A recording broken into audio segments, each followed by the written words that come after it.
నా అంతరంగమందు విచారములు హెచ్చగా నీ గొప్ప ఆదరణ నా ప్రాణమునకు నెమ్మది. ఈ వాగ్దానాన్ని మనం ముందు రోజుల్లో మనం జ్ఞాపకం చేసుకున్నాం. విచారములు హెచ్చాయంట. చూడండి, బాడీలో ఇన్ఫెక్షన్ బాగా పెరిగితే యాంటీబయాటిక్స్ ఇంకా పెంచి ఇస్తాడు డాక్టర్, అవునా కదా?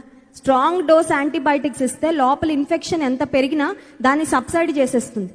అంతరంగంలో విచారాలు హెచ్చితే దేవుడు ఆదరణ కూడా పెంచుతాడంట. హల్లెలూయా! ఎంత గొప్ప దేవుడు చూడండి. దేవుని మాటలు, వాక్యాన్ని, ఒక్కొక్క మాటను మనం ధ్యానం చేసుకుంటూ ఉంటే ఎంత ధైర్యం వస్తుందో.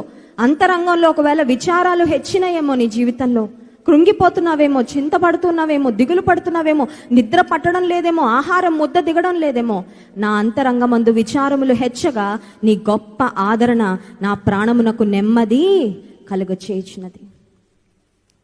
My dear brother, my dear sister, ప్రియమైన సహోదర సహోదరిలారా, దేవుని కొరకు నీవు నేను